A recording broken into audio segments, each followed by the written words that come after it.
Bien.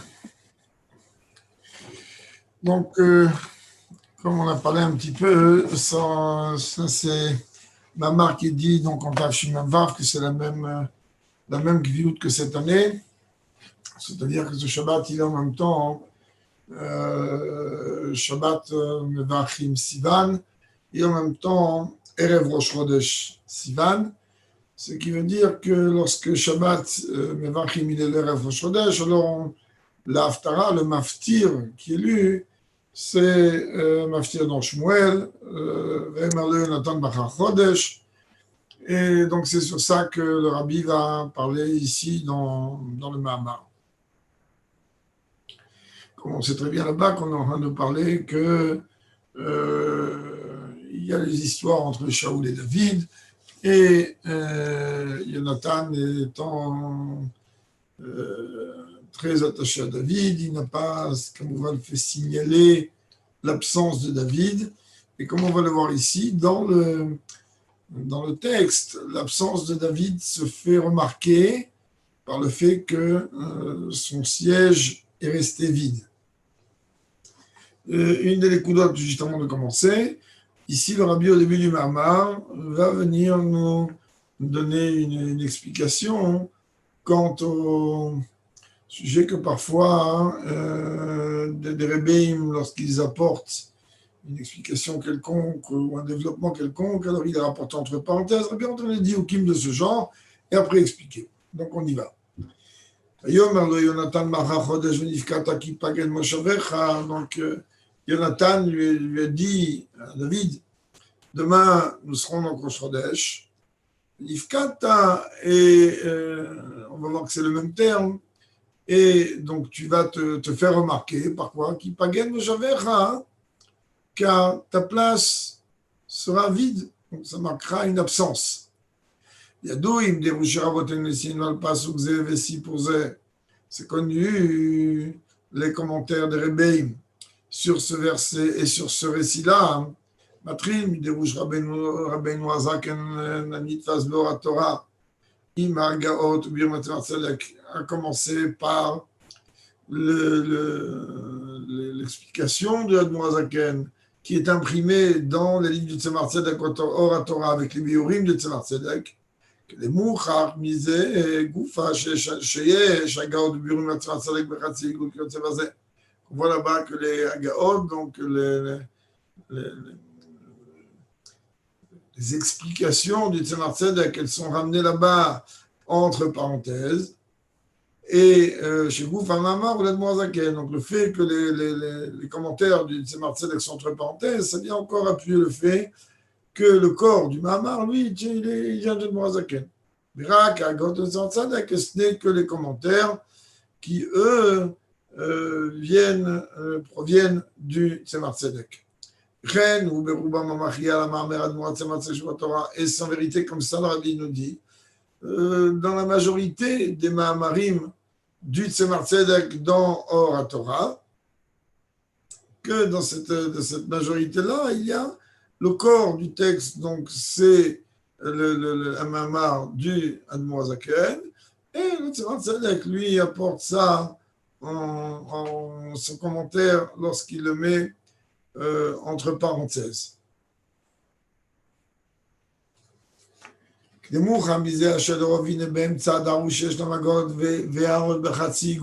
voit donc au milieu du Mamar qu'il y a plusieurs commentaires qui, eux, sont mis entre parenthèses. Et après, on voit qu'après que la parenthèse est fermée, on voit qu'il revient sur le sujet précédent. Rabbi vient nous donner ici une façon de comprendre un petit peu comment ça fonctionne donc chez les Rebbeim. Mais parfois, le Rabbi dit, l'entre parenthèses n'a pas été rapporté par celui qui lui-même a rapporté donc le Mahamar. Et c'est resté que les commentaires du Tzemar Tzedek sont restés dans le corps du Mahamar lui-même. C'est pareil, pas seulement dans Or Torah du Tzemar Tzedek, mais même dans l'Ikut Torah. Je vous sais faire de Bouchad Moazaken, qui est à la base un livre donc de commentaires du Admoazaken, que Sur un sefer, comme c'est rapporté en page de garde.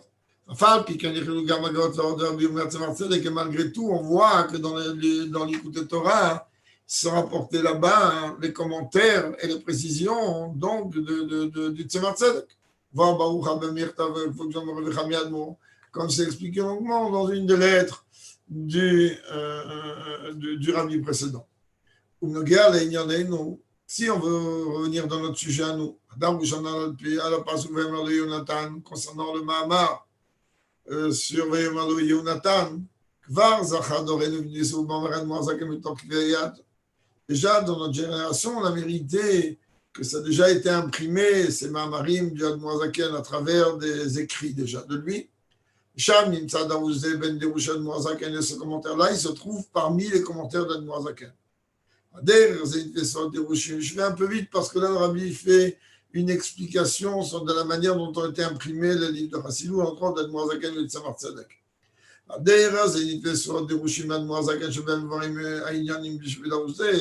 Il y a aussi d'autres Mahamarim du Admoazaken dans lesquels sont expliqués ce sujet donc de Macha Chodesh. Là-bas, la question qui est posée principale par rapport donc à ce Mahamar, on a besoin de comprendre Maouyan Vayomer Yonatan. Qu'est-ce que c'est ce sujet-là que Yonatan il est venu lui dire, ou Maouaniel Macha Chodesh, il est venu dire à David, et que c'est quoi le sujet que demain nous sommes Rosh Chodesh, ou Maouaïnya Venifkata qui paquet Moshavecha. Et qu'est-ce que c'est que le sujet qu'il a demandé de lui dire, écoute, demain on est Rosh Chodesh, et tu vas te faire remarquer, tu vas briller par ton absence. C'est-à-dire que le rabbi, tout simplement, ce n'est pas la traduction qui cherche à ce qu'on comprenne. C'est qu'est-ce que ça représente, c'est quoi ce dialogue. Surtout que, comme il va le dire tout de suite, il y a a priori une contradiction totale entre le début et la fin de ces mots. Tu vas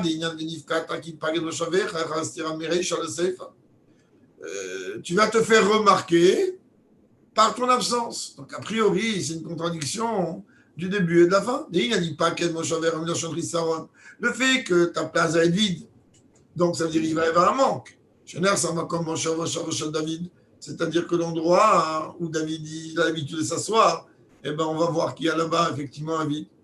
Je capte, comme David, c'est marqué d'ailleurs un peu plus loin, que la place de David, elle a été vide. Venivkata, ça veut dire on va se rappeler de toi. Comment on va se rappeler de toi? Quand on ne va pas te voir. Car David, comment on parle là-bas de Koudim? Que le Nipaked, ça veut dire qu'on se souvient.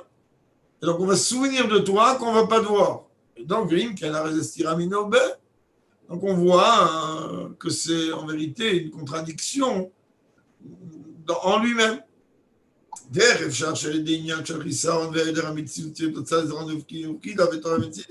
Comment c'est possible qu'à travers le manque, et comment c'est possible qu'à travers l'absence de la personne, alors la conséquence elle va être qu'on va s'en souvenir et que ça va marquer une présence d'une façon beaucoup plus forte. C'est pas logique. Regarde, ça va dire, on a aussi besoin aussi de comprendre. La Torah est éternelle. Ça veut dire que la Torah est un enseignement éternel pour tout le peuple juif. Dans tous les sujets qu'elle comporte. Vous le faisiez. Et donc, par rapport à ce qu'on vient de dire, de Reshbir, si pour puisque ça, c'est un verset des 24 livres de la Torah, c'est un verset du Tanakh. Qu'est-ce que ça vient m'apprendre à moi, cette histoire-là de Yonatan et David, qui vient lui dire, demain on est Rosh Chodesh, et on va se souvenir de toi par le fait que ta place elle va être vide.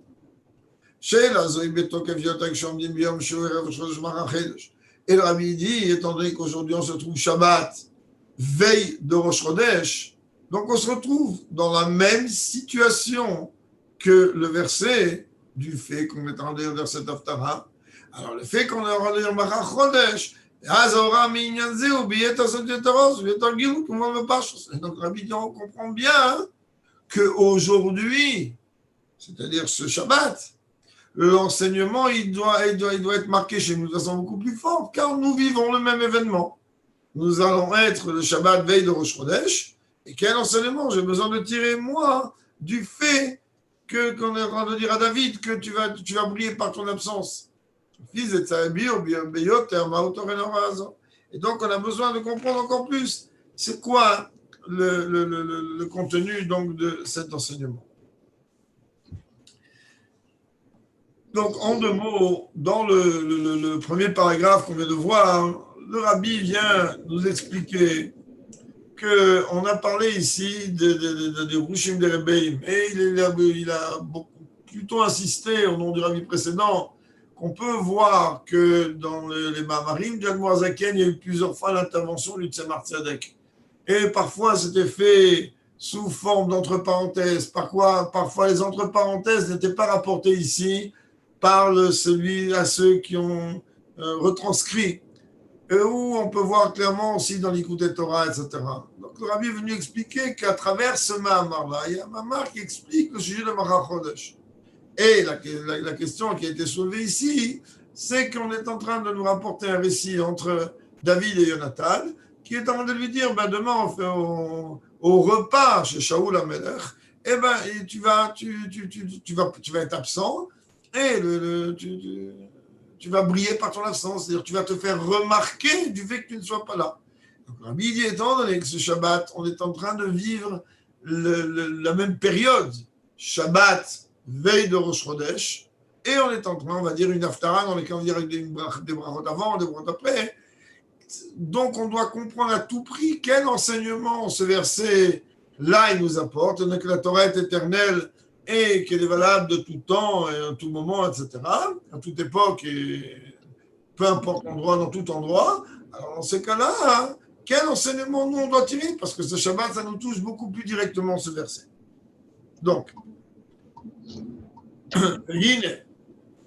et voici quoi. Si on veut regarder un point de l'explication de ce qu'on veut dire ici. Tout va minyan de Macha Chodesh. Ça veut dire quoi Macha Chodesh? Que demande Rosh Chodesh? Ça veut dire qu'on est en train de nous parler de l'importance du renouveau de la lune. Moshu Belevana Kipshuta au sens matériel du terme. D'ailleurs, comme nous avons le minag chez nous, de prononcer, d'être machris, de proclamer le moment du renouveau de la lune, comme c'est marqué d'une façon claire que Nachon Adat, il est important de connaître ce moment du Molad.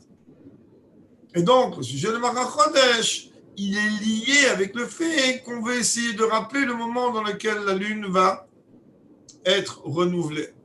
Et comme il va l'expliquer tout de suite, elle va être renouvelée qu'à partir du moment où elle va totalement disparaître. Quand on veut comprendre cela dans le sens spirituel du terme, donc de Macha Chodesh, Israël, et essentiellement quand on est en train de parler du peuple juif, que nous, en vérité, nous, comme la Gemara dit là-bas dans Souka, on est comparé à la lune. Et nous avons un calendrier qui est basé sur le cycle lunaire, Monim Lilvan, ou Bedougmat Motan Gipshuta. Dans ce cas-là, nous, peuple juif, on a, oui, une relation tout à fait directe avec ce sujet du renouveau de la lune, puisque nous sommes comparés à la lune, et puisque notre calendrier est basé sur le cycle lunaire. On peut dire, en voulant expliquer le sujet,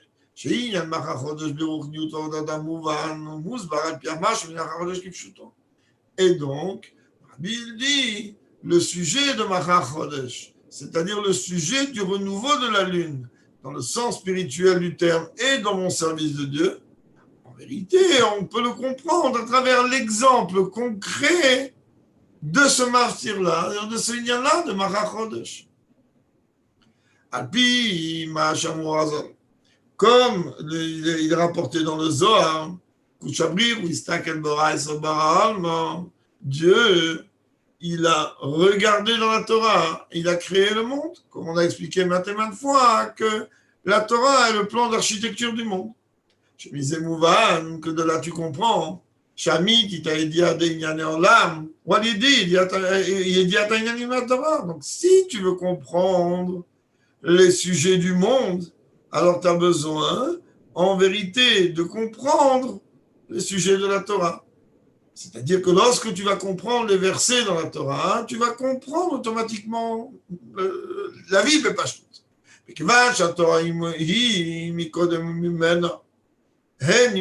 Puisque la Torah elle a précédé la création, on vient de le voir au nom du Zohar, et de la Torah sont projetés tous les sujets de la création elle-même. Seulement nous, notre connaissance des choses, elle se fait du bas vers le haut, c'est-à-dire on prend les choses telles qu'elles ont abouti grâce à la Torah et on remonte pour comprendre d'où c'est parti pour aboutir ici. C'est-à-dire que si on veut comprendre des sujets dans la Torah, eh ben on va les voir d'abord et avant tout dans la matérialité de ce monde, chose qui est accessible à notre visu, à notre intellect, et à partir de là, étant donné que tout découle de la Torah, on va pouvoir remonter, puisque tout découle d'elle. Et c'est aussi le contenu et ce qui est rapporté au nom du Shla, du Shneluchot Abrit Loravovitz, dont d'ailleurs certains ont l'habitude, Erev Rosh Chodesh Sivan, dire ce soir, demain, de faire une tfila, c'est une parenthèse qui n'a rien à voir avec le Mamar, de faire une tfila pour le chinour des enfants, et pour la protection des enfants, et pour que de bonnes choses. C'est le Rav Horovitz, il est enterré à proximité de Rabbi Yochanan Ben Zakkai et de ses 5 élèves, et en face du Rambam, et à côté du Rambam aussi. Ça, c'était pour la parenthèse. Donc, le Shnei Luchot Abrit, il dit, le Shla Kadosh, il dit, la Torah, en vérité, elle s'exprime dans son sens divin, donc dans le monde, à travers les notions divines, supérieures. Et lorsqu'on est en train de parler dans la matérialité, donne des sous-entendus. C'est-à-dire que lorsque toi, tu vas voir le sous-entendu, que tu peux capter, toi, dans le sens matériel du terme, Charles, la vineta inyan, qui fait Ushebetov ben Yonim. En vérité, le fait que toi, tu vas regarder les choses telles qu'elles sont en bas et tu vas les analyser, alors tu vas pouvoir remonter et comprendre ce que la Torah a voulu te dire. Parce que, comme il est rapporté dans le Midrash, que ça suffit au Chacham avec un sous-entendu. C'est-à-dire qu'un Talmid Chacham, il n'a pas besoin qu'on lui fasse des explications pendant des heures. On lui sous-entend quelque chose et lui, automatiquement, il va très très vite comprendre l'allusion de ce qu'on a voulu lui dire, si on n'a pas voulu, par exemple, exprimer d'une façon claire quelque chose. Donc, c'est une phrase connue. Le Chacham, il n'a pas besoin de plus qu'un sous-entendu. Et donc, c'est-à-dire que cette Torah terrestre, cette Torah que nous, on est en train d'étudier au sens matériel du terme et qu'on comprend chacun à son niveau au sens matériel du terme, telle qu'il est venu donc être traduite dans ce monde matériel,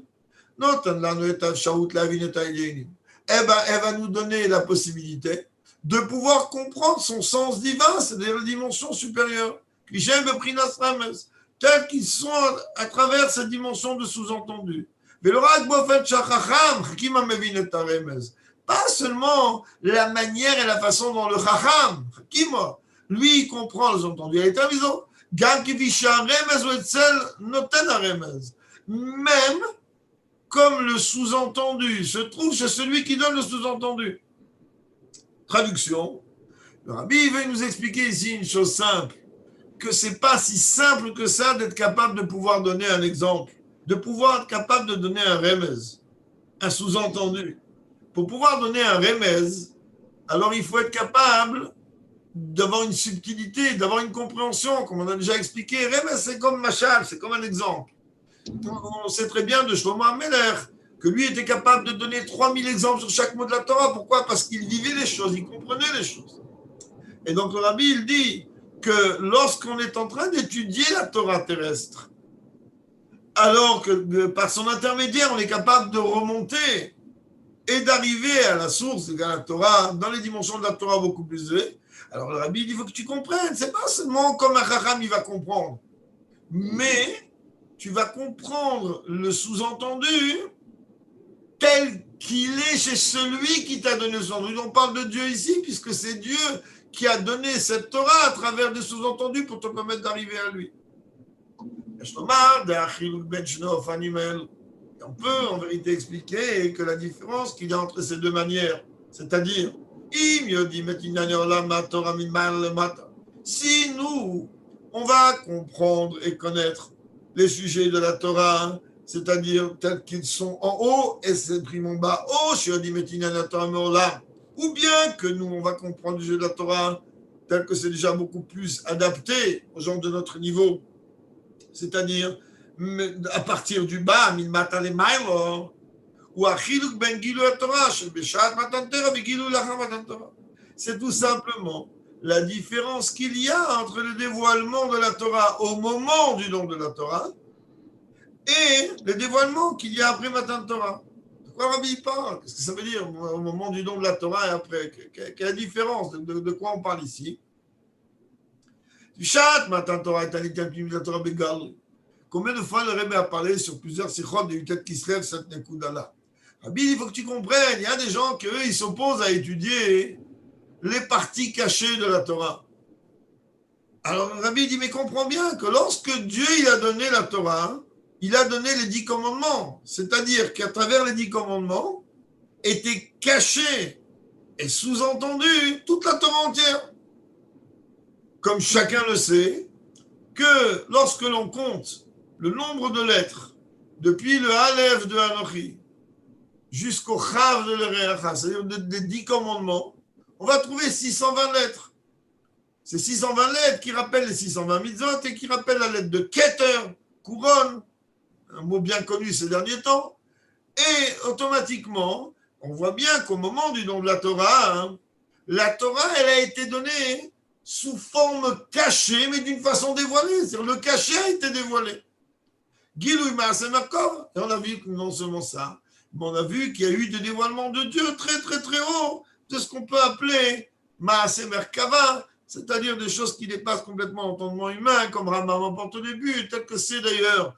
Le Rabbi fait allusion ici au Maaseh Merkava, au maftir du premier jour de Shavuot, premier jour Chutz Laaretz, ou du seul jour de Shavuot ici en Eretz HaKodesh, que là-bas on parle de Maaseh Merkava, c'est-à-dire on parle de ce qu'on appelle le char divin, et comme chacun l'a certainement étudié maintes fois au début du Rambam, que ce ne sont pas des choses qui s'étudient ou qui se développent encore moins en public, ce sont des choses d'une très grande profondeur.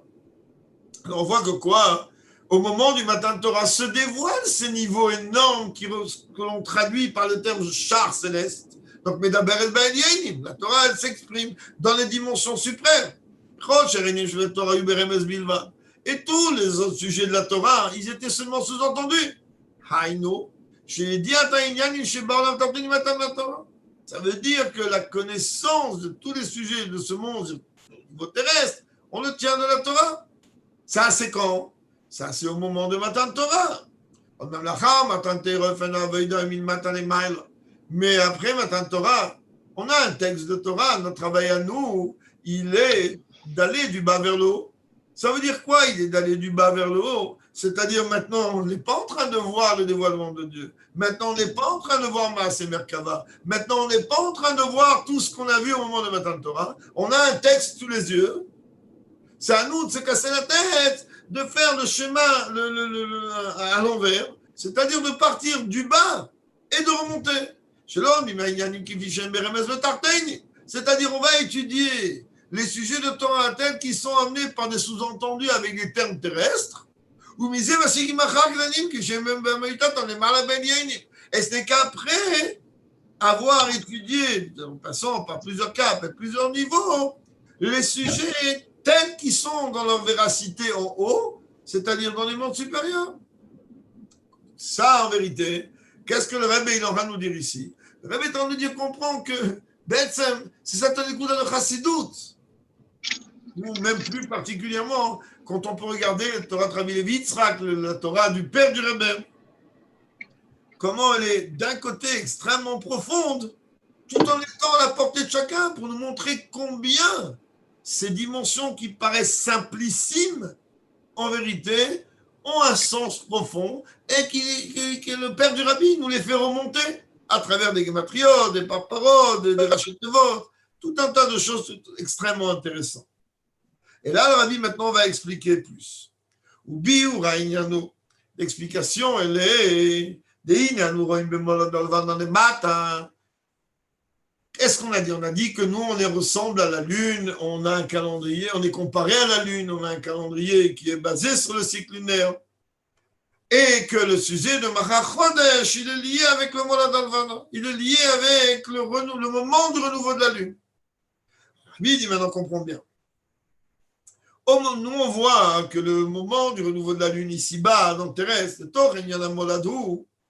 qu'est-ce que c'est ce renouveau? Qu'est-ce que j'ai besoin de savoir, moi, que la Lune, maintenant, elle va se renouveler? C'est-à-dire quoi? D'abord, la Lune, elle va d'une façon progressive, et que ce n'est pas les coups que le Rabbi dit dans le Mahamar, mais on voit bien que la Lune, elle va d'une façon progressive pendant les 15 premiers jours. Après, elle est dégressive pendant les 15 derniers jours.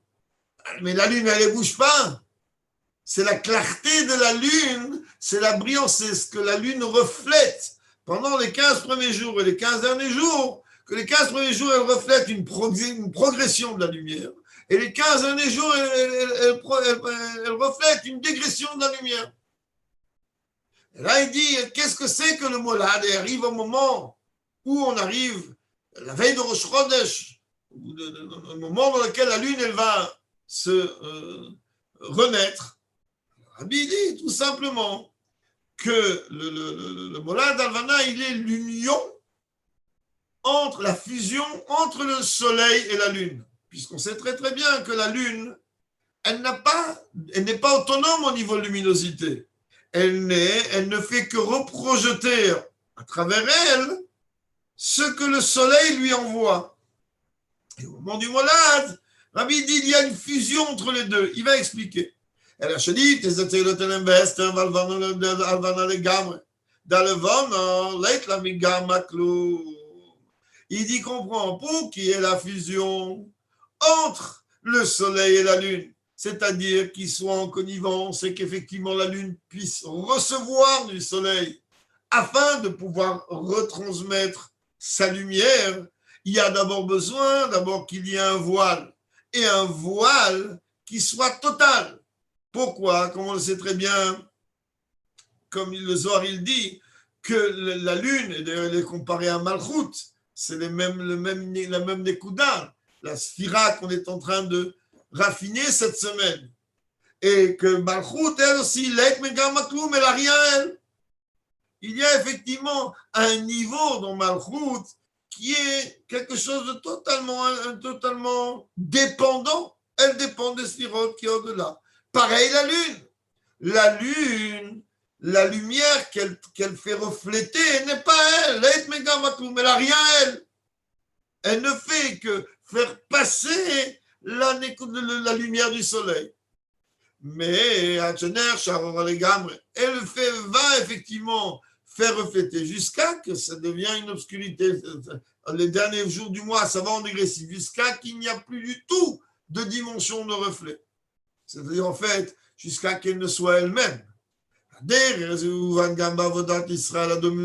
Alors le Rabbi dit maintenant, je ne suis pas venu en train de faire un shiur ici de Kiddush HaChodesh. Mais étant donné qu'on a parlé plus haut, que chaque chose est liée avec un service de Dieu, et que principalement le sujet de la lune, car, comme on l'a dit et redit maintes fois déjà ce soir, on est comparé à la lune. C'est pour ça que notre calendrier, il est basé sur le cycle lunaire.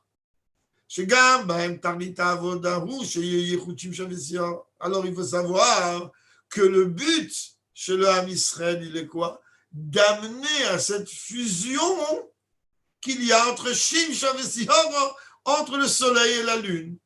Ça veut dire quoi, cette fusion entre le soleil et la lune? Tout simplement,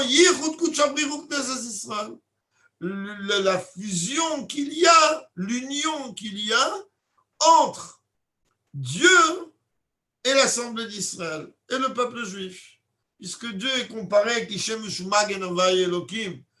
comparé Kaviachol au soleil, et le peuple juif, lui, il est comparé à la lune. Knesset Israël. Donc, de la même manière qu'il arrive à un moment où, avant qu'il y ait une fusion, et une fusion totale du soleil avec la lune, il y a besoin que la lune s'efface totalement. Alors, de la même manière, dans notre service de Dieu, on va comprendre comment ça marche.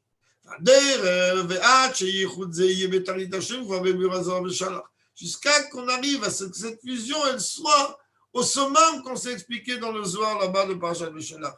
Ça veut dire que qu'on va finir par comprendre que la véracité de mon existence, moi en tant que créature, elle ne découle uniquement, car je ne suis rien, de la véracité du véritable Yesh, c'est-à-dire de celui qui existe vraiment, donc Dieu. Kemou va me voir. Comme on peut comprendre, c'est expliqué Begeras Kodesh à la fin de la 20e lettre du Tanya Negret Kodesh. שהתהוו את היש הנברא ממהותו ועצמותו של המציל ברוך הוא שמציאותו ומעצמותו ואינו עלול מאיזה אלה וסיבה שגרמה לו. כמו שהוא מדיש חזה שלום. là-bas, l'Admo Azaken, il est en train de dire quoi? Il est en train de dire que la hithavut, la création, l'existence de la créature, elle émane de l'essence même de Dieu. Et étant donné que l'essence de Dieu, elle est tout simplement quelque chose qui n'a pas de cause à effet, c'est-à-dire il n'y a pas chas v'shalom, quelque chose qui a précédé. Et le Rabbi fait souligner que l'Admo Azaken là-bas souligne chas v'shalom. Comme on a déjà expliqué maintes fois quand on veut parler du Rambam au début, du Soda et Sodot dans moins de 2 mois, on va recommencer avec l'aide du Rambam. Alors, là-bas, il est en train de dire, comprends, il y a le créateur et la créature. Je ne vais pas maintenant rentrer dans tout ça. Mais d'une façon concrète, on sait très très bien comment le Rambam, là-bas, il démontre logiquement l'existence de Dieu en expliquant que où on est créateur, où on est créature. Si on a quelque chose qui nous a précédé, c'est qu'on est créature. Un créateur, il n'a rien qui l'a précédé. Et donc, c'est assez long à expliquer, mais c'est ce que le Rabbi veut dire ici dans le Mahama. Il faut que tu comprennes que nous, on est créatures, donc on est forcément créé par quelque chose ou quelqu'un qui a viachol, c'est-à-dire par Dieu. Et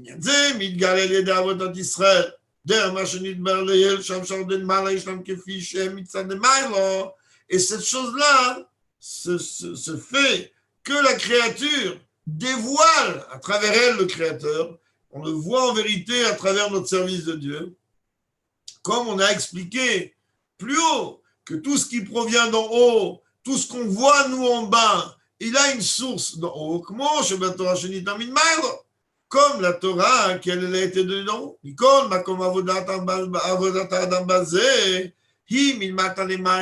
Bien que la Torah a été donnée d'en haut, c'est-à-dire elle a été donnée avec les dimensions les plus hautes et les dimensions spirituelles et toutes les dimensions supérieures, mais nous, ce qu'on a, on a une dimension terrestre, on a une dimension matérielle, et notre travail à nous, comme on a déjà dit, c'est de faire le travail à l'envers. C'est pareil dans le sujet dont on vient de parler. C'est-à-dire qu'en haut, il y a déjà une créature concrète. Elle provient d'où? C'est quoi? La seule créature véritable, comme le Rambam le rapporte, la seule création, la seule créature qui émette, si on peut parler comme ça, c'est même pas créature, c'est le créateur. Lui, il est le Yesh Amiti. Lui, il est la véracité totale, l'existence véritable. Alors Dieu, il n'a pas besoin, d'un côté, Dieu, il n'a pas besoin de toi pour exister. Toi, oui, comme le Rambam dit là-bas au début, mais le travail qui est donné au peuple juif, il est de dévoiler ce sujet. C'est-à-dire de dévoiler qu'il y a un créateur et que ce créateur, à travers l'étude de la Torah et l'accomplissement des mitzvot, on dévoile cela. Et comment, qu'est-ce qu'on veut dévoiler? On veut tout simplement dévoiler que le peuple juif et Dieu, comme on a parlé tout à l'heure de l'exemple du soleil et de la lune, ils forment un avec l'essence même de Dieu, c'est-à-dire la créature que sont Knesset Israël, qui est l'assemblée du peuple juif. Et Dieu ne forme un, comme le Zohar il dit, Israël, Israël, la Torah et Dieu ne forment qu'un, et on comprend que Israël forme un avec Dieu par l'entremise de la Torah, c'est ce qu'il veut nous dire ici. Ça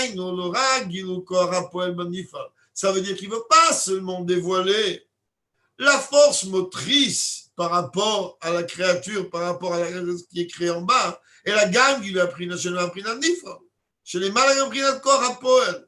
On a besoin de dévoiler au-delà même d'une force qui agit, au-delà même d'une ifal, de ce qui est agi. On veut tout simplement dévoiler notre travail, oui, de dévoiler qu'on est un avec la véritable existence qu'est Dieu. Alors comment on arrive à ça? Comment tu veux que nous, humains, terrestres, habillés dans un corps matériel, comment tu veux qu'on arrive à ce dévoilement-là? Réponds, par quelle forme de service de Dieu que se dévoile ce sujet-là, c'est-à-dire que la véritable existence de la créature matérielle qu'est le peuple juif, elle découle du Yesh Amiti, de la seule unique existence véritable, où il y a la bitul. C'est à travers le bitul. C'est-à-dire, de la même manière quand on voit dans le cycle lunaire, la fusion entre la lune et le soleil, elle se fait au moment du molad. Et c'est quoi le molad? C'est le moment dans lequel la lune, elle s'annule totalement, elle devient un point. Pareil au niveau de la service de Dieu du peuple juif. Si on veut arriver et on doit arriver à cette fusion entre nous et Dieu, alors on a besoin d'être en annulation totale face à Dieu.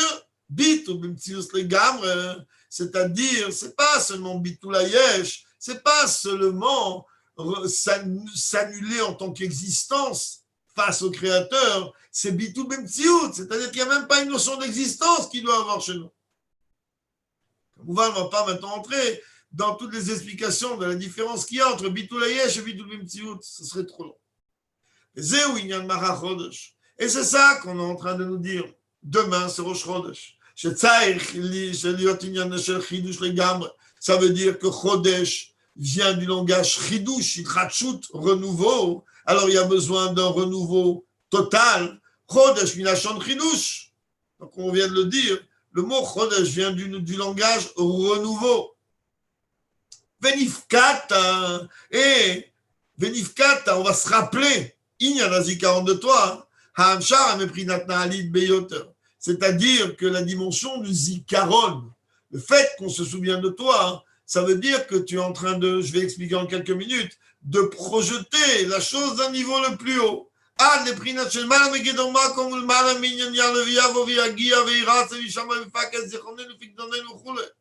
Et même au-delà de tout le sujet qu'on dit dans la tfila de Rosh Chodesh Ya'alev et Yavo, que s'élève et vienne, et qui se présente, et accepter, et Ishama, on parlait, et Paket, que tu vas te souvenir de notre souvenir, si on peut dire, donnez-nous de nos besoins. Ça veut dire, il y a des zikaron, comme on dit, comment est appelé Rosh Hashanah, entre autres. Yom HaZikaron. À partir du moment où on a le Yom HaZikaron, c'est-à-dire qu'on est en train de venir dire que ça veut dire une chose qui vient à la mémoire, c'est le niveau le plus haut, c'est que le peuple juif va fusionner avec les niveaux les plus hauts de Dieu. Et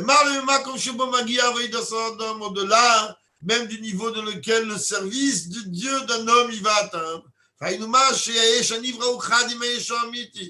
veut dire même au-delà de ce niveau où la créature, dans sa matérialité, elle forme un avec le créateur dans son essence.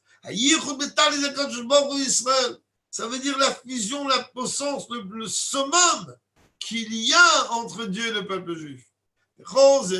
Comment on peut arriver à cette fusion au niveau le plus haut? À l'idée qui par le fait que ta place, elle va être vide. Ça veut dire, on comprend bien que Ipaken, ça veut dire deux choses contraires.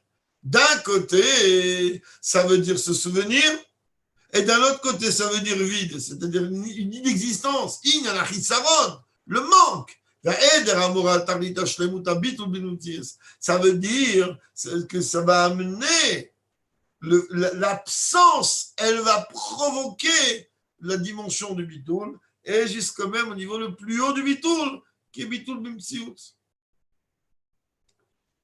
Et bitoul bimtsiout, comme on a déjà dit tout à l'heure, ça veut dire que ce n'est pas moi qui m'efface, il n'y a même pas la dimension du moi, sinon ça aurait été bitoul ayesh. Et c'est ça qu'il est rapporté là-bas dans le martyr.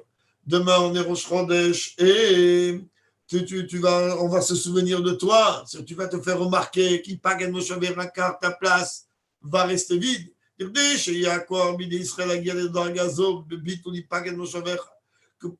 Afin que le peuple juif puisse avoir la force d'arriver à ce degré de bitoula, c'est-à-dire que comme si la place elle est vide, jusqu'à fusionner avec la véritable existence qu'est Dieu. Il y a besoin que Dieu il va venir donner une force tout à fait spéciale pour que nous on puisse atteindre ce niveau-là de bitoula. Et c'est ça que là, Rabbi donne un chidouche merveilleux sur le nom Yonatan, pour ceux qui s'appellent Yonatan ou qui sont des copains de Yonatan. Un chidouche merveilleux. Et c'est ça, en vérité, tout le sujet de qu'est-ce que ça veut dire que c'est Yehonatan qui dit à David, tu vas te faire remarquer par ton absence. Qui c'est Yehonatan? Qu'est-ce que ça m'apporte à moi dans mon service de Dieu, Yehonatan? Des lignes de Yehonatan, comme on va dire Rouchi. Le sujet de Yonatan, comme il est expliqué dans plusieurs endroits, Yehonatan, c'est Yud Kei Vav Nathan. C'est-à-dire qu'il y a d'abord les trois premières lettres du nom de Dieu, et la dernière lettre du nom de Dieu, c'est un He. Seulement là, il est quoi? Mais le dernier He, à la place du He, il y a marqué quoi, Nathan? Et alors, c'est quoi? Nathan, la valeur numérique, elle est Touf, Taf, Kouf. Elle est la valeur numérique de 500.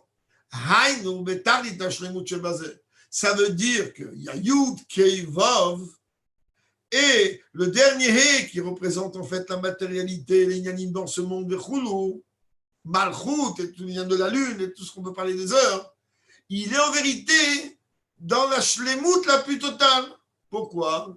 Parce que He parmi Yud, 500, c'est 5 fois 10 fois 10. C'est-à-dire 10, c'est déjà la Shlemut. 10 fois 10, c'est le 100, c'est la Shlemut de la Shlemut. C'est-à-dire que le He, le dernier du nom de Dieu, il est en vérité dans les dimensions les plus hautes, dans la Shlemut la plus totale, puisqu'il est multiplié par 100.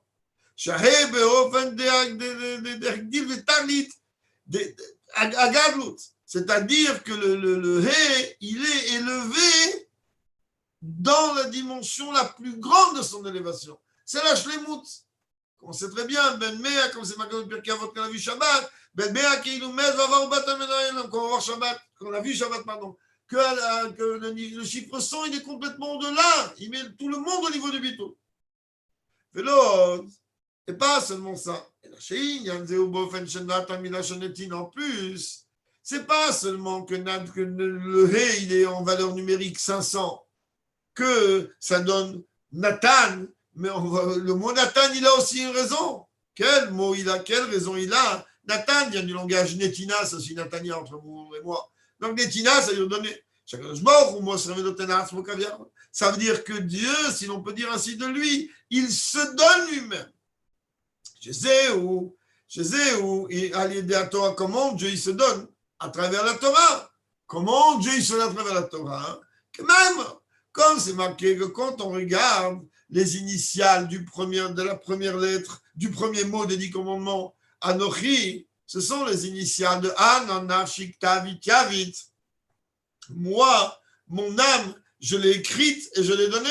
Chez notre Torah, ça veut dire que Kaviachol, Dieu, il se donne lui-même dans sa Torah.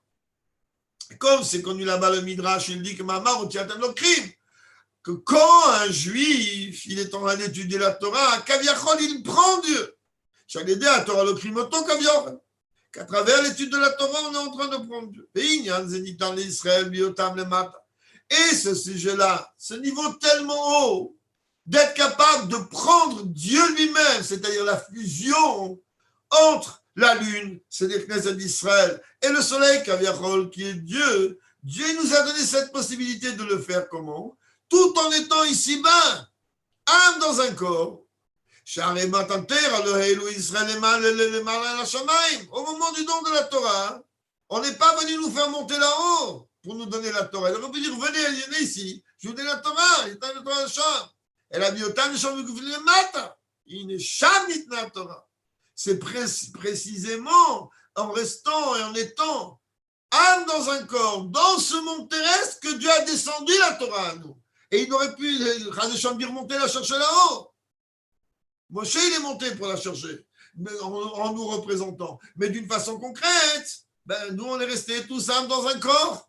Baruch Hashem, on a reçu la Torah de cette manière. De la même façon, à ce que, à travers l'étude de la Torah,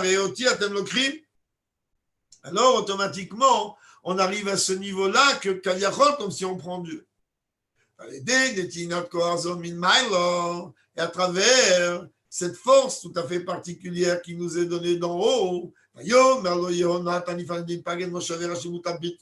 dès qu'il y a ce sujet que Yud Kevar, qu'en vérité, il est en train de se donner à travers la Torah à nous, automatiquement, grâce à l'étude de la Torah, on arrive, que la place elle va être considérée comme vide, c'est-à-dire le sujet de Bitul le plus grand. Comme une place vide, et on voit que la personne n'est pas là. Et d'un autre côté, comme il a expliqué, qu'au contraire, il va se faire remarquer peut-être encore plus par son absence que parfois par sa présence. Ven Kalma comme l'arrière, comme chacun il peut venir imaginer, qu'on ne va pas être marié des heures, mais on voit très très bien que même qu'on a eu le mérite de voir le Rebbe, même qu'on voyait le Rebbe peut-être aujourd'hui à travers sa chaise vide, l'absence, la présence, elle se fait remarquer encore plus. Et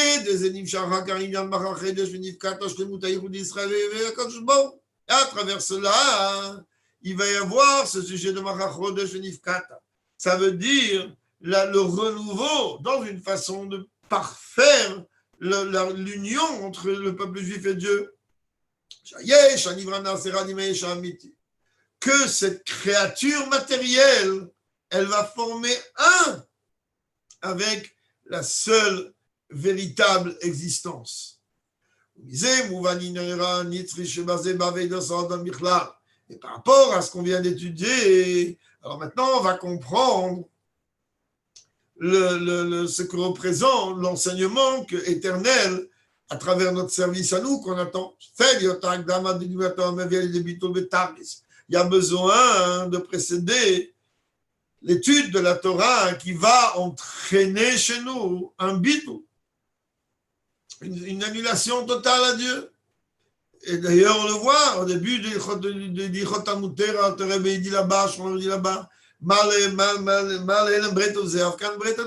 la même manière là-bas, au moment du don de la Torah, alors il y a eu des tremblements, des transpirations, de craintes. Alors même maintenant, quand tu dis la Torah, tu dois avoir cette dimension-là. Et quand un juif étudie la Torah, alors ça doit entraîner chez lui une de bitou. Je sais, mais bien il y a de nifkata. Quand on va étudier la Torah avec bitou, alors automatiquement, ça va amener le sujet de nifkata. Et surtout, quand on est en train de parler du jour de Rosh Chodesh lui-même, c'est bon, que ces choses-là, en vérité, ils se concrétisent d'une façon matérielle dans la vie. Pareil la veille de Rosh Chodesh. Que ça a été dit pour la première fois par l'entremise de qui? De Jonathan. Que Jonathan lui-même, il est venu de dire ces mots-là. C'était Rosh Chodesh. Comme ça va être Shabbat. Et de Yehonatan, c'est transmis ensuite à chacun d'entre nous. On sait très bien, comme on dit tout à l'heure, que cette phrase-là a été dite à David Amelech, que passe tout à une marche de Poel, chez Moshe David Nifka, ça, comme on l'a vu concrètement, que le lendemain, quand il y avait le festin de Rosh Chodesh, la place de David est restée vide. On ne voyait pas. David ou Melech Israël. Et alors qu'on sait très bien que David, lui, il est le roi du peuple juif. Que de lui, et pas tant que le roi, lui, il englobe en lui tout le peuple. De lui est projeté ce sujet-là à tout le peuple juif. De la même manière qu'un roi, de lui, toute la vitalité, toute l'existence du peuple, elle découle. L'autre, David, pas seulement ça, mais aussi il faut comprendre que David, roi d'Israël, il est vivant et existant.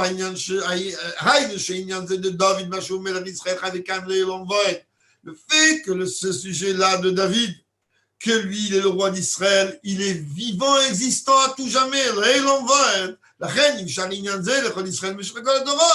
Donc, on comprend que déjà, si la Torah elle est projetée à tout le peuple juif, toutes les générations, quand on est en train de parler de David, Melech Israël, et qu'on précise qu'il est Chai Vekayim Leilom Vaed, alors automatiquement, ce Inyan-là,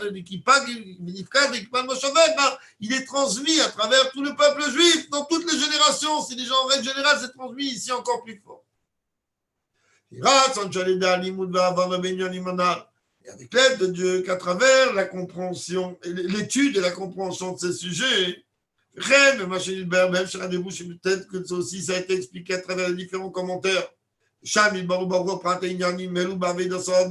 Que dans les différents Maïmarim d'Irsid et de Kabbalah sont développés plus longuement, que représentent tous ces sujets-là dans le service de l'homme, ça a déjà été imprimé en partie des Kolinyan, Chelfous ou les Dorovinitri. Comme on sait très bien que lorsqu'on imprime quelque chose, alors, comme certains disent, les écrits, les paroles s'envolent, les écrits restent. Alors, l'ignan d'écrire, c'est quelque chose automatiquement qui reste d'une façon éternelle. Quand chacun il va étudier ces sujets-là, chacun avec ses capacités à lui, on va arriver très rapidement que s'applique la prophétie. Que plus personne n'enseignera la Torah à son ami, donc vous n'aurez plus à me supporter.